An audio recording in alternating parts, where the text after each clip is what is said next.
Grinders! Welcome to RotoGrinders Today. I'm Jordan Cooper, aka BlenderHD, BlenderHD. If you want to follow me on Twitter. And it's Thursday, September 19th. We'll be taking a look at just props and pick'em for NFL Week 3. So hit that thumbs up button. You're way in the door. Give me those thummy thumbs. Right? You know how much I like to hit the like button, hit the thumb button, hit everything you can. Hit the subscribe button if you're new here. Hit the notification bell to know when we go live. We got a showdown tonight. Jets Patriots 7:45 Eastern, the pre-lock show. If you're playing the showdown contest on DraftKings or FanDuel, but since we're talking props, since we're talking pick'em, the best projections in the business, in my opinion, the primary ones that I use at least in the industry, it's Derek Carty for the Blitz, and I'm not gonna keep on playing the game of like, well, tell people how you get the Blitz and pay the $15,000 that you should be paying for it. You just go to rotogrinders.com/the-blitz and utilize the projections. Getting right into it, Carty, a talking point for the first 2 weeks, since we're talking props and pick'em.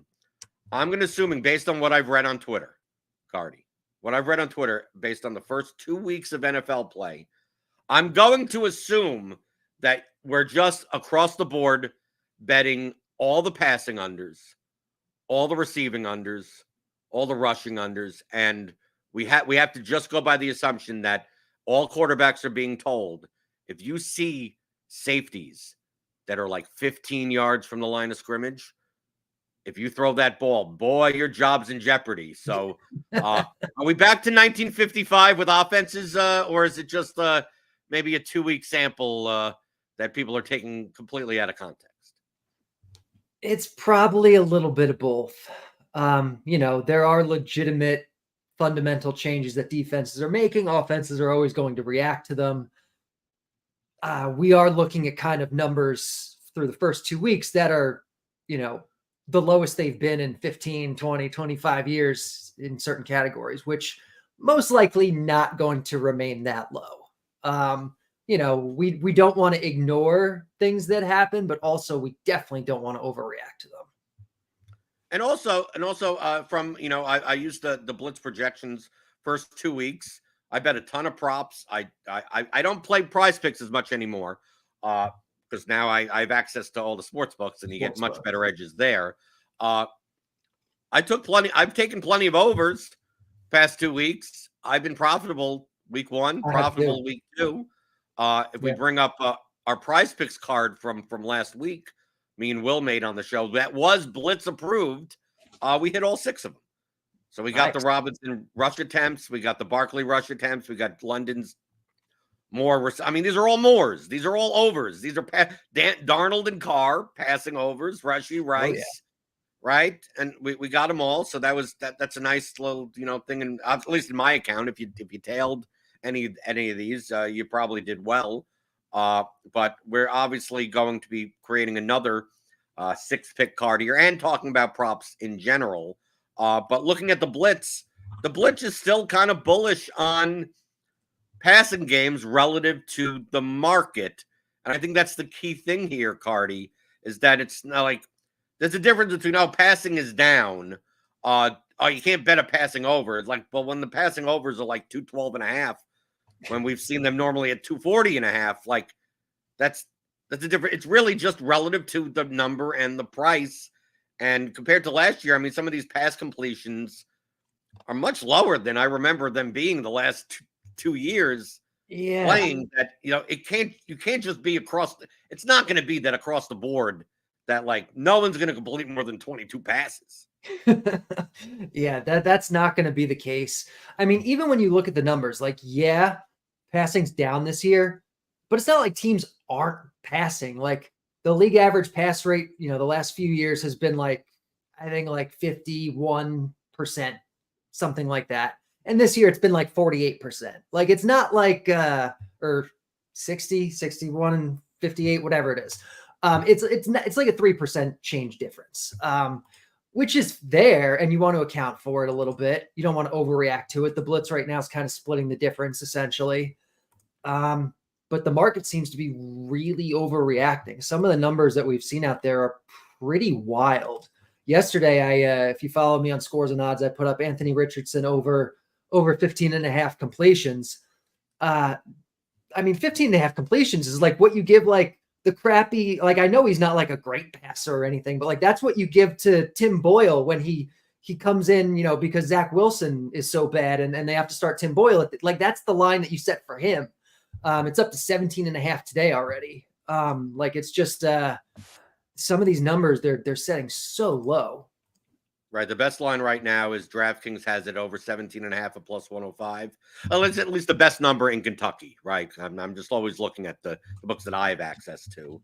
Do you have for Prize Picks, at least, a passing prop? Should we be looking at the Richardson one or because Richardson, they have it 17 right now?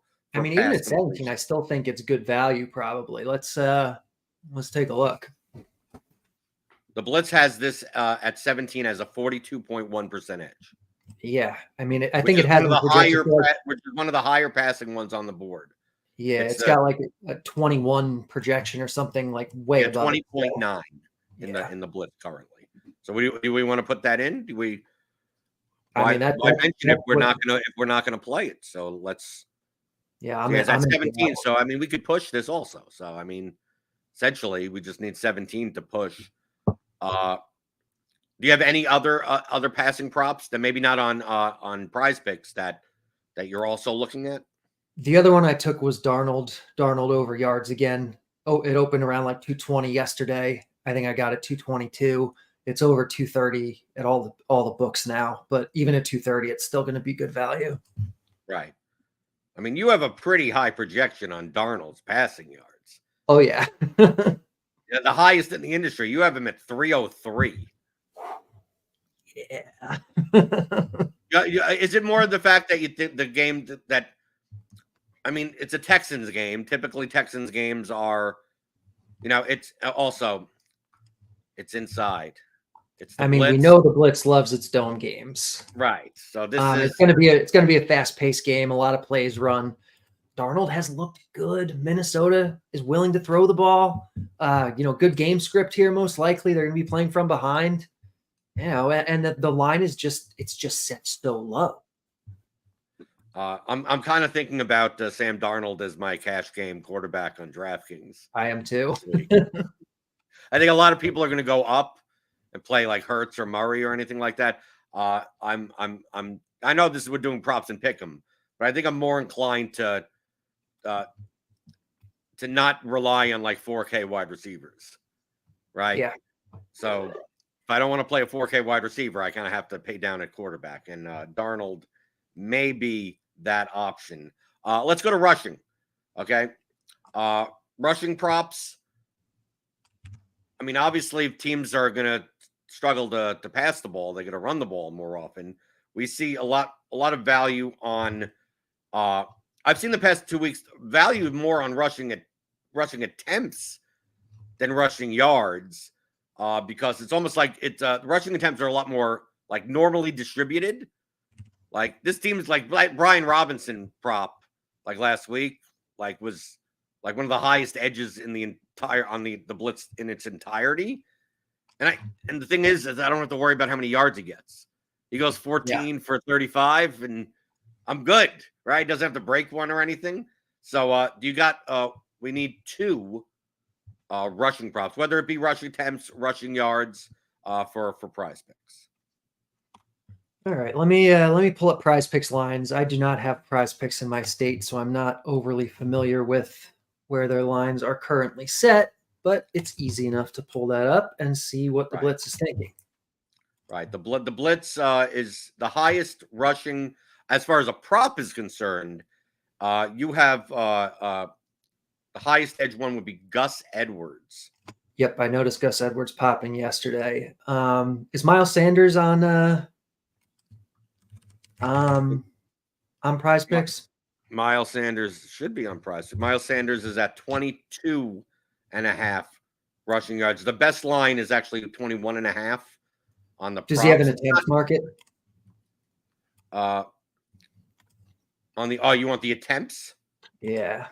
No, we don't get an attempt. We don't get attempts for Sanders on Prize Picks. Obviously you could bet the prop. Yeah, I prefer the attempts on Sanders than the rushing yards. Yeah, I do too. And if you want to bet, let me just go through Sanders for rush attempts. Oh yeah, that's on bet 365. He's plus 120 over 6.5 for Miles Sanders. It's one of the highest ones on the board according to the Blitz. Obviously, all of these I have already. Right. I mean, I abide by Carty. I abide by the WUC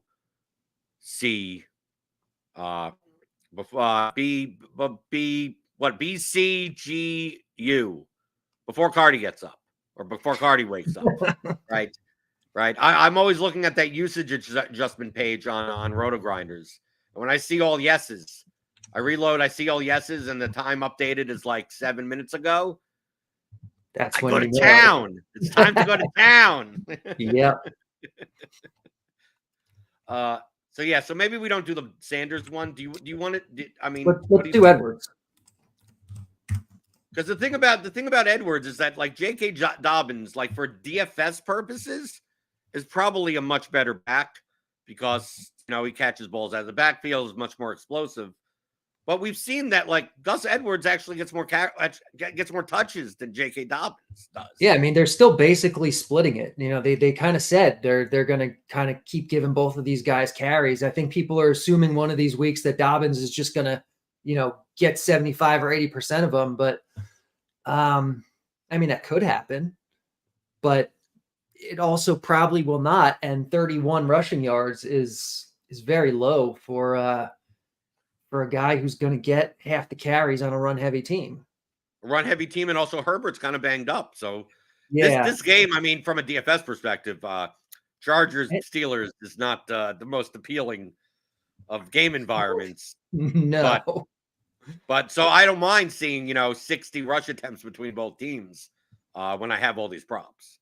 Yeah, and the Steelers are the favorites here by a couple points, but I would not be surprised if the Chargers wind up leading this game and just running even more than usual because the Steelers are bad.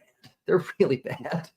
You got another rushing prop. Do we get how about a rush attempt that isn't Sanders that maybe we could get? Let's see. All right, let's see what we got available to us. You can go back to the Brian Robinson well. We could. I mean, that's showing a little value.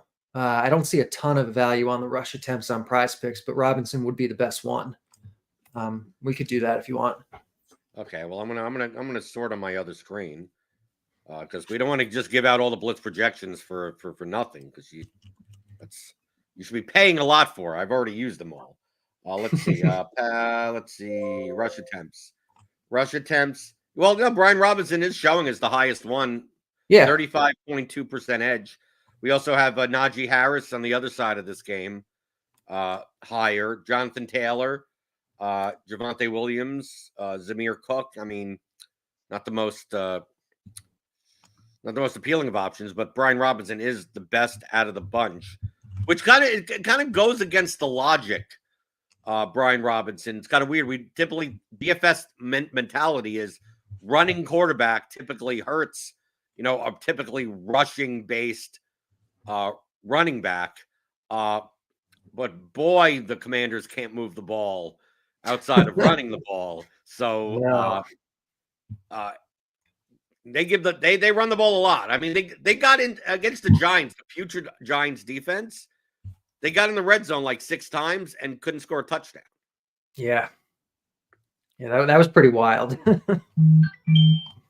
So you're fine with Brian Robinson, higher rush attempts at 12.5. Blitz projects it at 15, but obviously not as big of an edge as it was last week. Yeah.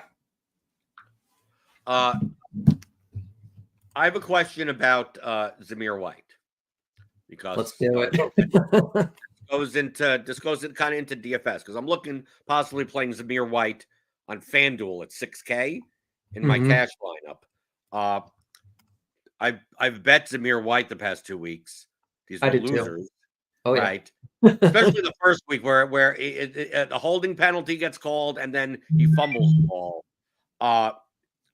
Looking at the underlying stats, I mean, Madison is involved in this offense, but like it seemed like only when they're like down by a touchdown or so. Other than that, Zamir White is like still getting almost 70% of the snaps.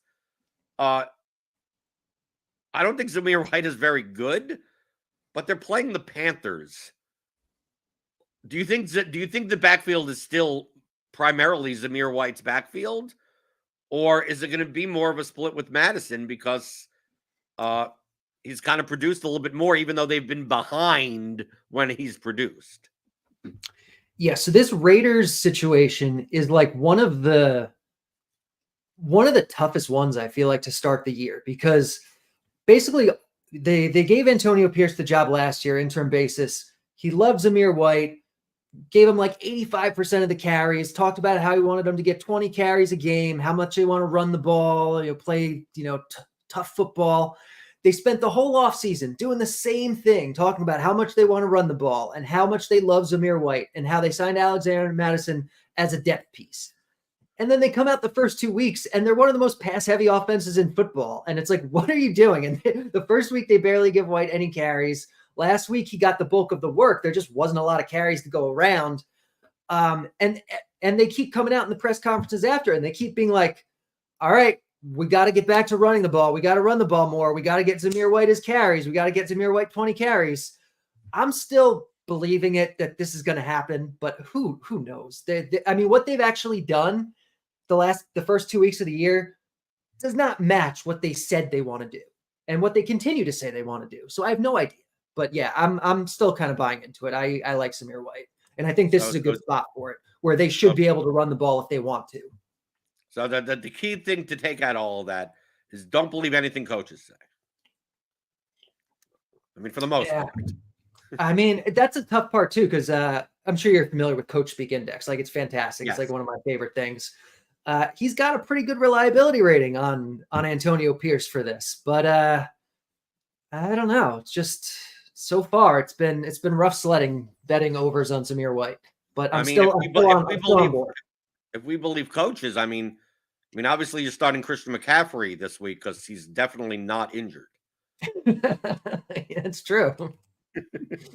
Okay, let's get to some receiving props. One I want to talk about, I don't know if we're gonna put it on our card, but it's the late game, the Sunday night game, which is, if you're playing DFS, is much more prevalent for FanDuel because they include it on their main card, on their main slate. What's gonna happen with this Kansas City backfield without Pacheco?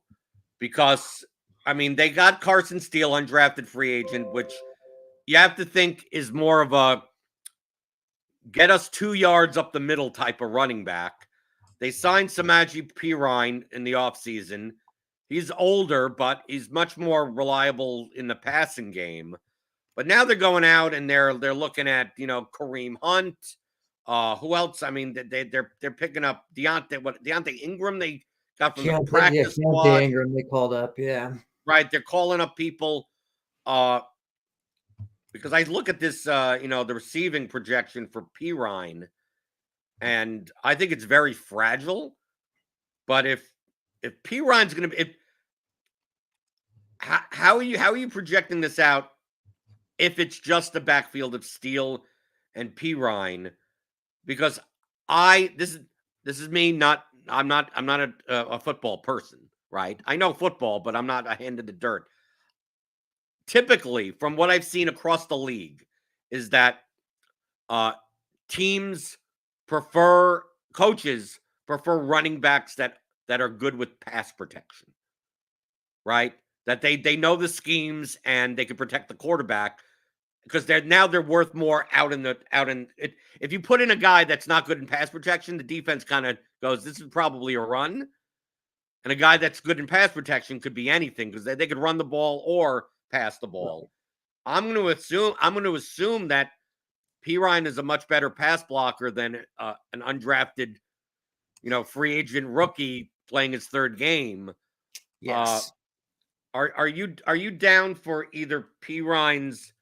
I mean, we don't have a reception prop on Prize Picks, but obviously you could play it on obviously on the sports books.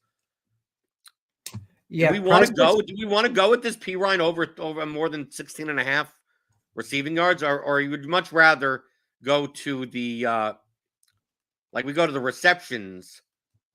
Like I don't even know if that market. No, we don't even have a receptions market. It's basically a receiving market there.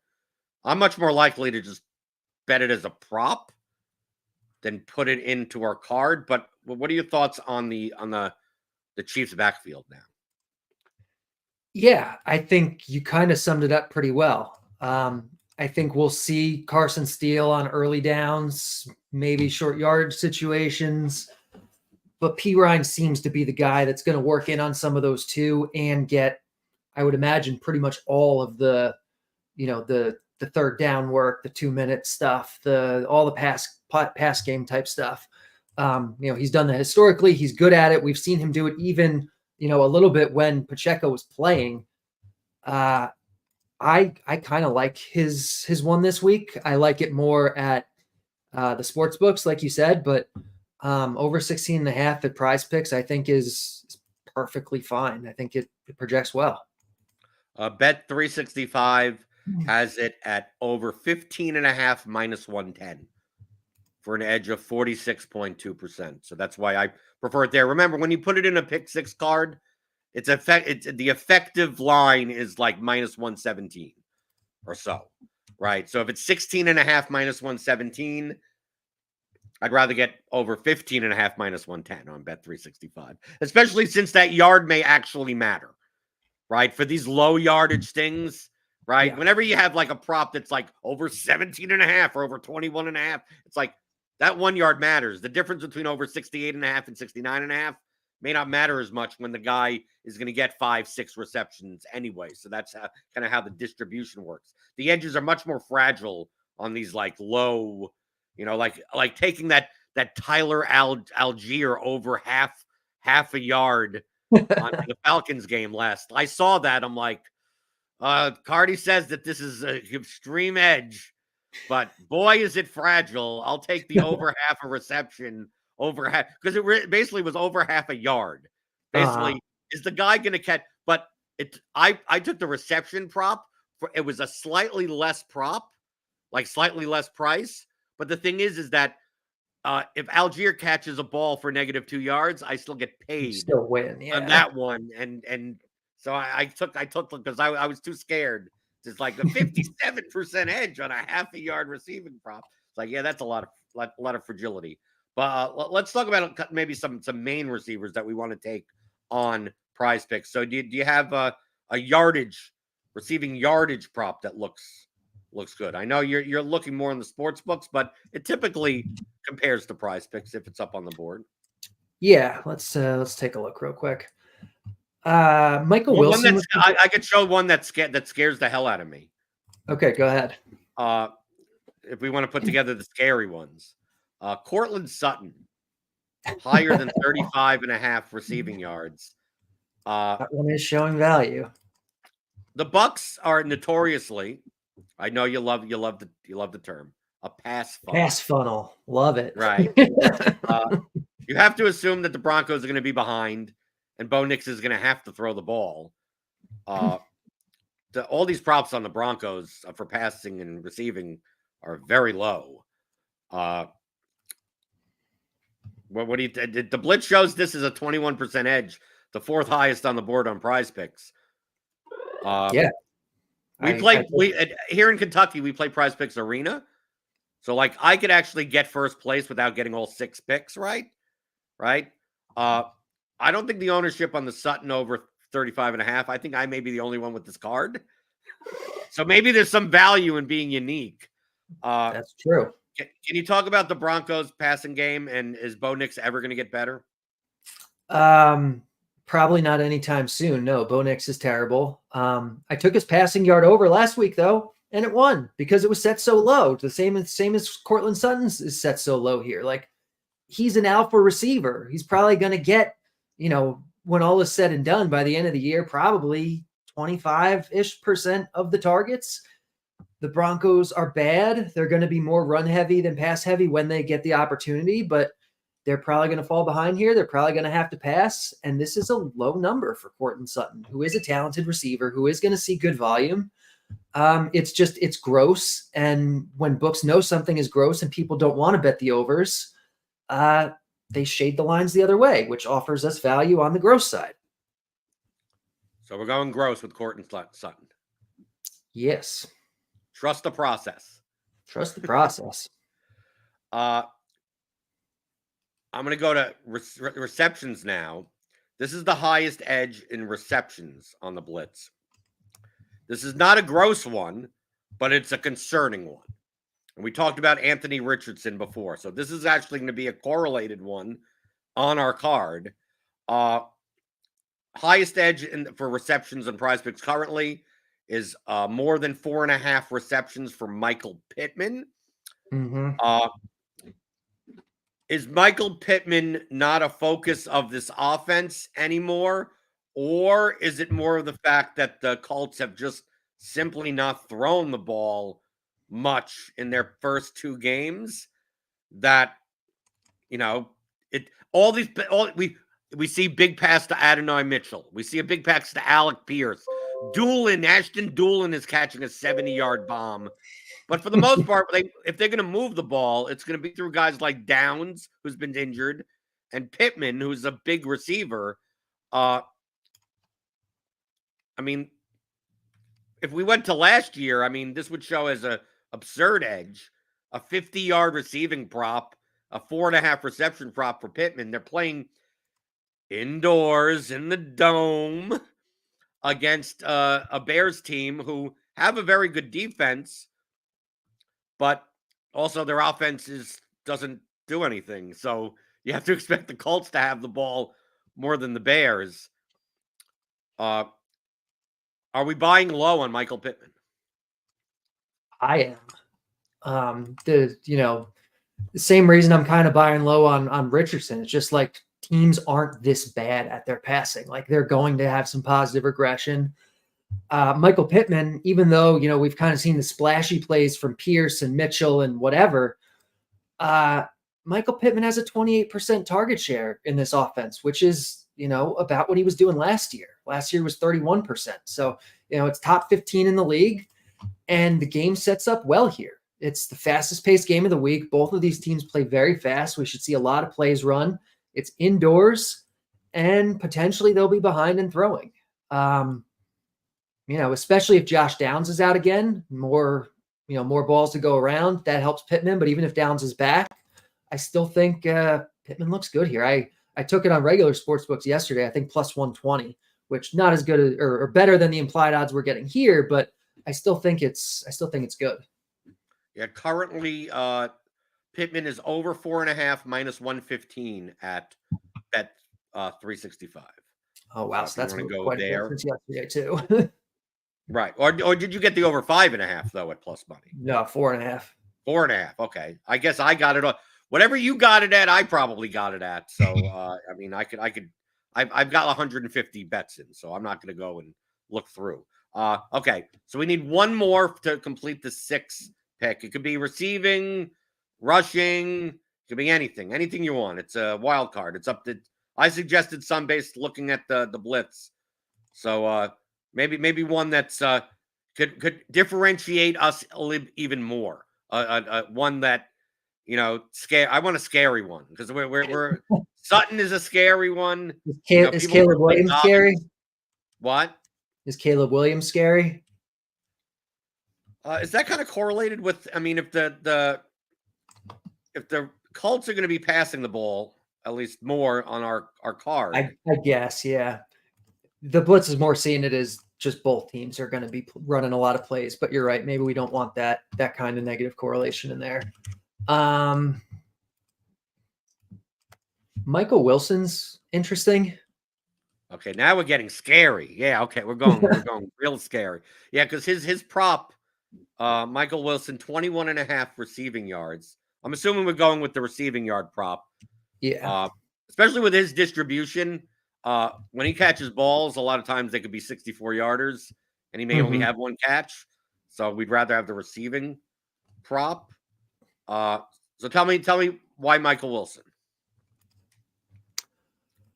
I mean, mostly because the number's really low. Like, this is a decent Arizona offense. Another one where they're indoors, going to be playing from behind, most likely. Michael Wilson hasn't done much to start this year, only a 7 or 8% target share, but he was in the mid-teens last year, and he's still out there. Like, he's out there running around on 85% of the dropbacks. He's playing, 3/4 of the snaps. They talked about how good he looked in the preseason. Last week, I think we kind of have to assume last week that they gave the squeaky wheel treatment to Marvin Harrison Jr. And obviously Marvin Harrison's going to continue getting targets. McBride's going to get targets.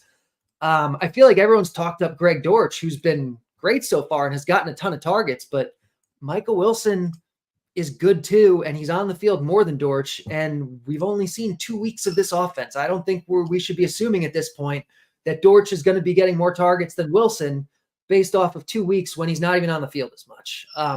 Wilson, the target share is coming up. Like you said, he has the big play potential. The line's low. I don't think people are going to play this one. This one just kind of feels like a boring and a gross one. Yeah, Michael Wilson over 21.5 minus 110 at bet 365. I prefer the sportsbook line than the prize pick, but we'll put it into our prize picks card. We got here we go. Anthony Richardson, more than 17 pass completions. Gus Edwards, more than 31.5 rushing yards. Brian Robinson Jr., more than 12.5 rush attempts. Cortland Sutton, more than 35.5 receiving yards. Michael Pittman, more than 4.5 receptions. And Michael Wilson, more than 21.5 receiving yards. I will submit the $25 lineup with my own money. Put my money where my mouth is. We got it last week. So let's see if it's going to go in. I always get error messages on Prize Picks. So it's like, we got it. Okay.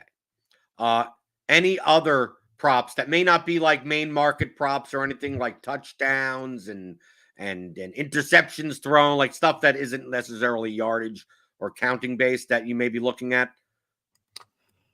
I haven't looked at many of those yet. The interception thing, I mean, right now it's hard to know what to make of it. Like, if you look at the league-wide interception rate, like interceptions per attempt, it's double what it was last year through 2 weeks. And we don't want to overreact, but we also don't want to I feel like there's so much uncertainty with what interceptions even are right now that I'm not really looking to bet them unless I see really good value. So I've mostly just been looking at the main markets. Caleb Williams overs, I like quite a bit. He's been bad so far, but Bears have been pass heavy. It's a dome. It's fast paced. I bet those yesterday. I like Caleb Williams stuff. How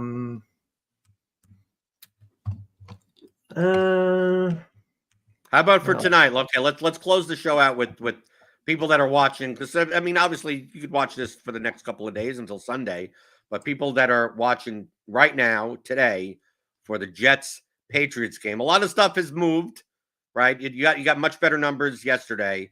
Yeah. We'll each do one for tonight's. Just looking for a prop, not a prize pick or anything like that. So what is your play of the day as of right now for Jets Patriots tonight? So the stuff I liked yesterday has moved a lot. It's looking like the best one on the board right now, according to the Blitz. Antonio Gibson under 8.5 receiving yards, even money at bet 365. Okay, Antonio Gibson, 8.73% edge, minus 115, under 7.5. I still like. You had it on your Twitter feed. Demario Douglas over 2.5 receptions, but that line has moved. It still like shows as 40 points. Yeah. Right. That it is now the best number right now is BetMGM over 2.5 minus 110. But I bet this yesterday at like plus 130. Yeah, that's right? I think around where I got it too, and I loved it at the plus 130. I still like it at minus 110, I just don't like it nearly as much. Right. Like DraftKings currently has this at minus 155. Yeah. Like that's how ridiculous this is. And I also still like the Brees Hall over 4.5, as long as you get it at plus money. Right, over 1.5 receptions. Jets Patriots, another one that is fragile. Alan Lazard under 2.5 receptions, and then Mike Williams receiving yards over. And I think it's up to 20. It's up to 24.5 now. It was at 21.5. I'm assuming the Blitz is projecting that, Mike Williams the first week had like a 20% like snap rate, but like last week had a 60% snap rate. And we saw Alan Lazard basically like, yeah, he's Rodgers' favorite receiver, but he's still Alan Lazard, right? He's not Garrett Wilson, right? So do you expect Mike Williams to be much more of a part of this offense? Especially if the Patriots are gonna, try to keep Brees in check and try to, bracket Garrett Wilson or something. I mean, I would have to assume like Alan Lazard is like this type of dude. Mike Williams is like a full-grown man, right? So I mean, you have to think that Aaron, like, he's the receiver out of this group that just, he's like 6'4", runs fast, big and tall, end zone target. Is today? I mean, I lost on Mike Williams props last week. Is this just a Ponzi? Is Mike Williams ever going to be a thing? Because we said this with the Chargers. Sometimes he wasn't even a thing for the Chargers. Do you think Mike Williams is a thing tonight for the Jets?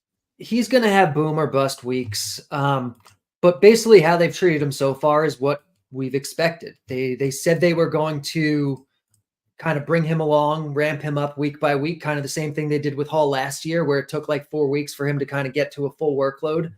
And that's kind of what we've seen with Mike Williams. Very little the first week, good amount last week. This week, I expect even more. So yeah, I think Mike Williams, starting this week, starting next week is going to, start being, one of the bigger parts of this offense. Okay. If a boom or bust kind of part of the offense too, though. Right. Okie doke. So we got our prize picks card. We got our props. You can get the blitz, right? RotoGrinders.com/the-blitz.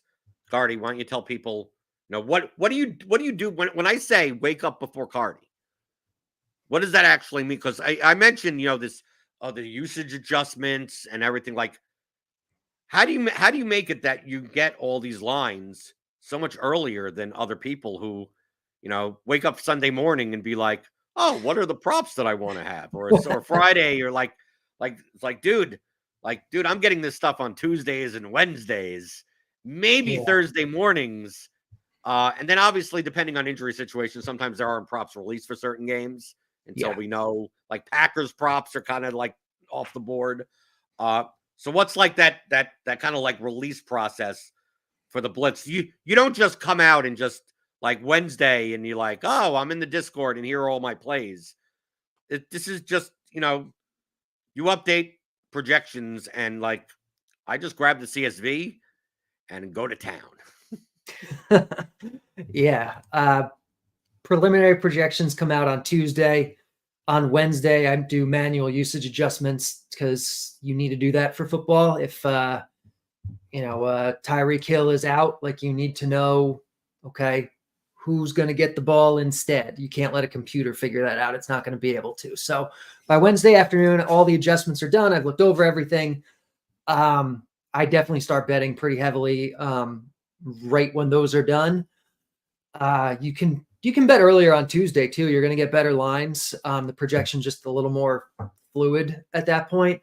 And I'll still bet throughout the week. It's not like the books are opening up every market on Tuesday, and they open them up throughout the week. Sunday morning, I do a lot of my betting as well because they don't open up markets for, like bit players. Yeah. Like I've been betting like Cedric Wilson unders and Cedric Tillman unders and Mike Gesicki over 2.5 receptions and like all that kind of stuff. They don't come out till Sunday. So yeah, I would just say on Sunday, if you're betting those type. You're not betting Patrick Mahomes or Jalen Hurts props on Sunday. Like they're any edge that was on those, which often is not there, is probably long gone. Right. You're betting second tight end over 11.5 yard type props. Yeah, exactly. And fourth wide receiver under 6.5, like under half a reception, right? Right. You're Yeah, betting that type of stuff, which is really, really fragile. But like those are the things that they typically don't have on Wednesdays. right. No, because like these are people that are potentially going to be inactive, right? I mean, it's like They at could that be. level, right? But sometimes you get those bid players early. I mean, last week, I mean, Ray McLeod over 19.5 for the Falcons was just like it's like walking down the street and just finding $100 bill, because that got knocked up all the way like another 5 or 6 yards. So getting them early. I'll always promote getting them early. Get it. I mean, if you're sitting there right now and you haven't done prize picks or props or anything, today should be your day, right? Don't wait. Go subscribe to RotoGrinders, get the blitz, get our projections at RotoGrinders. We have projections for college football. We have projections for MLB, right? Obviously, the bat for MLB, Carty does. We have projections for pretty much every sport and have all the statistical projections. Hockey's coming up. I use our hockey projections for props also. Like, get them before anyone else. When you see that update, when you see the timestamp and you go, oh, I'm going to reload the page. Oh, updated 2 minutes ago. Time to go to town. Yum, yum, yum, yum. Like Ezekiel Elliott. I'm just eating them up, eating up the props. And I'm betting them across the board. So, Carty, people can find you at Derek Carty on Twitter. Yes, they can. And you post up on Twitter also. I mean, you give out some, according to the Blitz, these are 3 good whatevers. And Yeah, occasionally I'll do that. I'll do other shows where I give them out, and then that'll get tweeted about on Twitter. I keep a full Google sheet that just tracks every bet that I put out publicly, just for transparency, so people can see everything that I'm on, everything that I'm betting.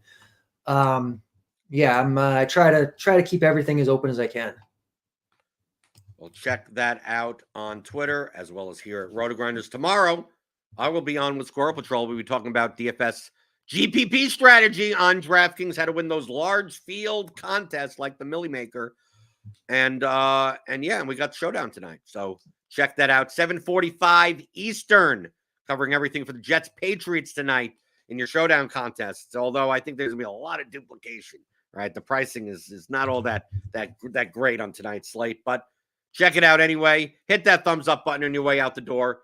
Hit the notification bell to always know when I go live, when we go live here on this channel. And I'll be back tomorrow like I always am, Monday through Friday, 11 o'clock Eastern, talking about all things you're thinking about in daily fantasy, props, and pick'em on RotoGrinders Today.